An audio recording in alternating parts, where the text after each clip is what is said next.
ഇനി പിണറായി വിജയൻ തലകുത്തി നിന്ന് നടപ്പാക്കണമെന്ന് വിചാരിച്ചാൽ പോലും നടപ്പാകില്ല. കാരണം ഇത് സംസ്ഥാന സർക്കാരിനെ ബാധിക്കുന്ന വിഷയമല്ല. ഇത് കേന്ദ്ര സർക്കാർ നേരിട്ടിടപെട്ട് എന്ത് വേണം ചെയ്യണമെന്ന് തീരുമാനിക്കേണ്ടത് കേന്ദ്ര സർക്കാർ മാത്രമാണ്.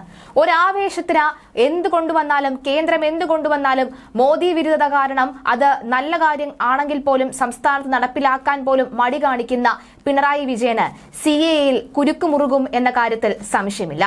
അമിത്ഷാ രണ്ടും കൽപ്പിച്ചാണ്. എന്തായാലും ആദ്യഘട്ടത്തിൽ CAA-യുമായി ബന്ധപ്പെട്ട കേരളത്തിലടക്കം വലിയ രീതിയിലുള്ള പ്രക്ഷോഭം 2016-ൽ പൊട്ടിപ്പുറപ്പെട്ടപ്പോൾ ഇതിനെക്കുറിച്ച് പറയാൻ ആരും ധൈര്യം കാണിച്ചിരുന്നില്ല. ഈ പ്രതിഷേധിക്കുന്നവരോട് ഇതാണ് നിയമമെന്ന പറഞ്ഞാൽ ഈ BJP പോലും ഈ സന്നദ്ധത കാണിച്ചിരുന്നില്ല എന്ന് വേണം ഒരു പരിധിവരെ പറയാൻ. അന്ന് സധൈര്യം മുന്നോട്ട് വന്നത് നമ്മുടെ ഗവർണറാണ്. ആരിഫ് മുഹമ്മദ് ഖാൻ രാജ്ഭവന്റെ 2 ഗേറ്റുകളും തുറന്നിട്ടിട്ട് പറഞ്ഞു, ആർക്കാണ് CAA-യുമായി ബന്ധപ്പെട്ടുള്ള സംശയങ്ങൾ ഉള്ളത്? ആർക്കെങ്കിലും അത്തരമൊരു സംശയമുണ്ടെങ്കിൽ രാജ്ഭവനിലേക്ക് വരാം, നിങ്ങളുടെ സംശയം ഞാൻ തീർക്കുമെന്ന്. ഗവർണറുടെ മുഖാമുഖം നിന്ന് സംസാരിക്കാൻ ഒറ്റ കുഞ്ഞുങ്ങൾ പോലും ധൈര്യം കാട്ടിയില്ല. പക്ഷെ അന്ന് പാളയം ഇമാം അടക്കമുള്ള 6 അംഗ സംഘം ഗവർണറിന്റെ അരികിലേക്കെത്തി, രാജ്ഭവനിലെത്തി, കാര്യങ്ങൾ ചോദിച്ചറിഞ്ഞു, ചായ കുടിച്ചു. സൽക്കാരം കഴിഞ്ഞ 3/4 മണിക്കൂറോളം ചർച്ച. അതിനുശേഷം വളരെ സംതൃപ്തിയായി എന്താണ് ഈ CAA നിയമം എന്ന് മനസ്സിലാക്കിയതിനു ശേഷം അവർ ഇറങ്ങി. അതുതന്നെയാണ് ഇന്ന് നമുക്ക് കാണാൻ സാധിക്കുന്നത്. മുസ്ലിം ലീഗ് അടക്കമുള്ള സംഘടനകൾ വലിയ രീതിയിലുള്ള പ്രതിഷേധങ്ങൾക്കോ വെല്ലുവിളികൾക്കോ നിന്നില്ല. അവർ നിയമപരമായി നീങ്ങാൻ തീരുമാനിച്ചു. അത് നല്ലത് തന്നെ. ഏതെങ്കിലും ഒരു നിയമത്തിനോട് നമുക്ക് വിരുദ്ധമായ അഭിപ്രായമുണ്ടെങ്കിൽ അല്ലെങ്കിൽ അതിനോടൊരു താല്പര്യമില്ല എന്നുണ്ടെങ്കിൽ നമുക്ക് കോടതിയെ സമീപിക്കാം.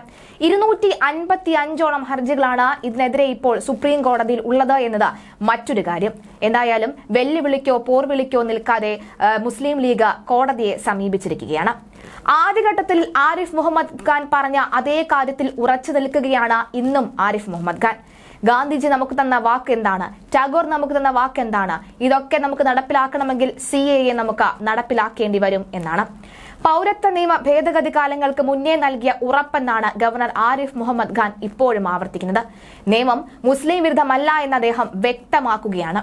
CAA പ്രാബല്യത്തിൽ വന്നതിന് തൊട്ടു പിന്നാലെ ഡൽഹിയിലായിരുന്നു ഗവർണറുടെ ഈ പ്രതികരണം.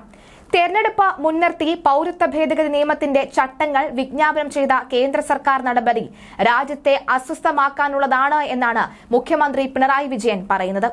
ലോക്സഭാ തെരഞ്ഞെടുപ്പ് പ്രഖ്യാപനത്തിന് തൊട്ടു മുൻപാണ് ആഭ്യന്തര മന്ത്രാലയം പൗരത്വ നിയമ ഭേദഗതി സംബന്ധിച്ച വിജ്ഞാപനം പുറത്തിറക്കിയിരുന്നത്. ഇത് ജനങ്ങളെ വിഭജിക്കാനും വർഗീയ വികാരം കുത്തിയിളക്കുവാനും ഭരണഘടനയുടെ അടിസ്ഥാന തത്വങ്ങളെ തന്നെ കാറ്റിൽ പറത്താനുള്ളതാണ് എന്നുമാണ് പിണറായി വിജയൻ പറയുന്നത്.